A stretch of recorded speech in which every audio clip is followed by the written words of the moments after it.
উত্তর দিনাজপুরে বিজ্ঞান মনস্কতা প্রসার অভিযান এর সূচনা নবজাগরণের পথিকৃৎ অক্ষয় কুমার দত্তের জন্মদিনে বিশেষ কর্মসূচি। আজ 15ই জুলাই বাংলার নবজাগরণের অন্যতম পথিকৃৎ ও সমাজ সংস্কারক অক্ষয় কুমার দত্তের জন্মদিনে উত্তর দিনাজপুর জেলা জুড়ে শুরু হলো এক মাসব্যাপী বিজ্ঞান মনস্কতা প্রসার অভিযান। এই বিশেষ কর্মসূচির সূচনা হয় রায়গঞ্জের হাতিয়া হাই স্কুলে। দিনের শুরুতেই বিদ্যালয় প্রাঙ্গণে অক্ষয় কুমার দত্তের প্রতিকৃতিতে মাল্যদান ও প্রদীপ প্রজ্বলনের মাধ্যমে কর্মসূচির শুভ সূচনা করা হয়। উপস্থিত ছিলেন বিদ্যালয়ের শিক্ষক শিক্ষিকা, ছাত্রছাত্রী, স্থানীয় বিশিষ্টজন এবং বিজ্ঞান আন্দোলনের কর্মী ও সংগঠকরা। এই উপলক্ষে অক্ষয় কুমার দত্তের জীবন, তার সমাজ সংস্কারমূলক চিন্তাভাবনা এবং বাংলা নবজাগরণে তার অবদান নিয়ে একটি বিশেষ আলোচনা চক্র অনুষ্ঠিত হয়। ছাত্রছাত্রীদের মধ্যে বিজ্ঞান মনস্কতা, যুক্তিবাদ এবং কুসংস্কার বিরোধী মনোভাব গড়ে তোলার লক্ষ্যে কর্মসূচি গ্রহণ করা হয়েছে। জেলা জুড়ে আগামী এক মাস বিভিন্ন স্কুল, কলেজ ও গ্রামাঞ্চলে বিজ্ঞান প্রদর্শনী, আলোচনা সভা, পোস্টার প্রদর্শনী ও পথনাটিকার মাধ্যমে এই প্রচার অভিযান চলবে। আমি অনিরুদ্ধ সিনহা, সভাপতি, পশ্চিমবঙ্গ বিজ্ঞান মঞ্চ, উত্তর দিনাজপুর জেলা কমিটি। আজকে আমরা হাতিয়া হাই স্কুলে বিজ্ঞান মঞ্চের উদ্যোগে আজ 15ই জুলাই বাংলার নবজাগরণের পথিকৃৎ অক্ষয় কুমার দত্তের জন্মদিন।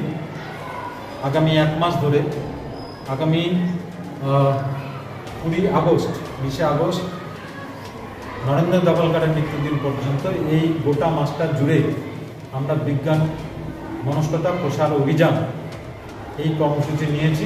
গোটা রাজ্য জুড়ে বিজ্ঞান মঞ্চের উদ্যোগে এই কর্মসূচি চলবে এক মাস জুড়ে। তার উত্তর দিনাজপুর জেলায় এই কর্মসূচির সূচনা হলো হাতিয়া হাই স্কুলে অক্ষয় কুমার দত্তের জন্মদিন এবং তার জীবনী, তার কার্যকলাপ, তার ক্রিয়া পদ্ধতি সবটা নিয়ে আজকে এই অনুষ্ঠান আমরা হাতিয়া হাই স্কুলে করলাম।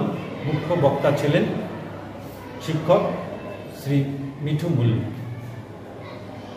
অক্ষয় কুমার দত্তের জন্মদিন। তিনি বিদ্যাসাগরের সমসাময়িক ছিলেন। বিদ্যাসাগর, রামমোহনকে আমরা বাঙালি সমাজ যতটা স্মরণ করি, মনে করি বা চিনি, ওনাদের যে অবদান সেটাকে আমরা স্মরণ করি, কিন্তু অক্ষয় কুমার দত্তের সেই অর্থে তিনি কিন্তু আমাদের কাছে ততটা মনে করি না বা আমরা চিনি না।